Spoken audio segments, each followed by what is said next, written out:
मेरे प्यारे बच्चे, अगर तुम मेरा संदेश सुन रहे हो और आगे भी सुनना चाहते हो तो चैनल को सब्सक्राइब करके शेयर करें और कमेंट बॉक्स में हर हर महादेव अवश्य लिखें।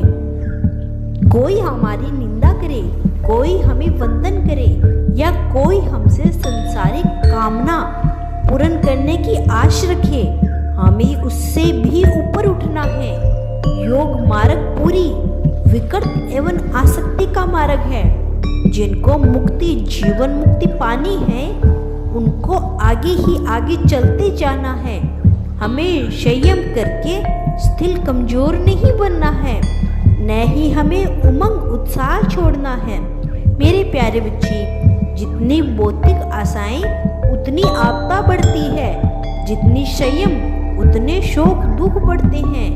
ये दोनों भारी रोग हैं। इससे वास्तविक अनुभूति पर योग का मादर है। योग में ज्ञान के साथ आचरण जुड़ा हुआ है। जो कुछ पढ़ देख लिया वह व्यवहार में धारण करना है। योग रूपी बीज जीवन की धार में बोने के लिए वो मात्र वाणी विलास नहीं है, न ही तर्क वाद विवाद का जाल है। ऐसा बीज बोइए और पूरा ध्यान दे, तब फसल होती है, अर्थात मुक्ति और जीवन मुक्ति की अनुभूति यहाँ होती है। मेरे अंदर कुछ और हो बाहर बताएं, बोले कुछ और तो योग प्रथम का प्रथम अध्याय प्रथम कदम की गलत हो जाता है।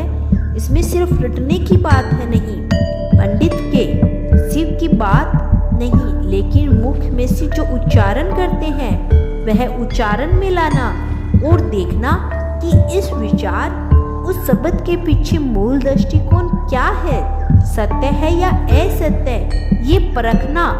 वासनाओं, इच्छाओं, उपेक्षाओं और कामनों को छोड़ो।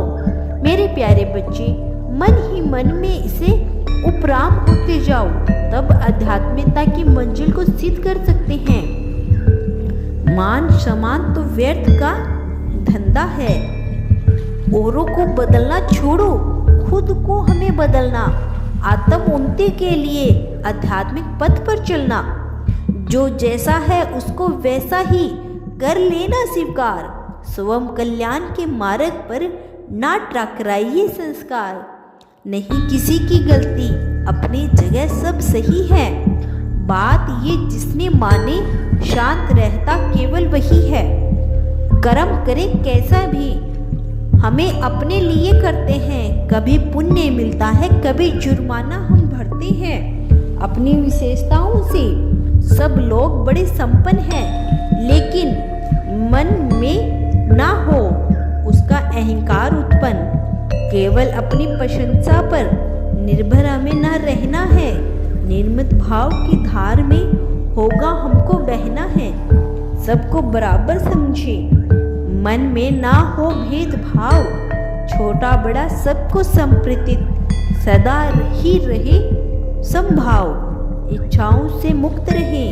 जब हम सारा जीवन सुख शांति बरसेगी तभी हमारे मन आंगन। आत्मा शुद्धि के लिए करेंगे आप अनुसाधन। आध्यात्मिक उन्नति पाना होगा तभी आसान। ये मेरे प्यारे बच्चे, मैंने तुम्हें आध्यात्मिक जीवन को आसानी से जीने के लिए एक छोटी सी कविता सुनाई है।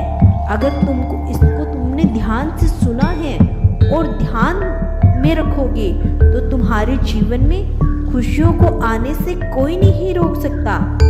क्या हम अपने मन को नियंत्रण रख पाते हैं? तो मेरे प्यारे बच्चों, ध्यान से सुनो।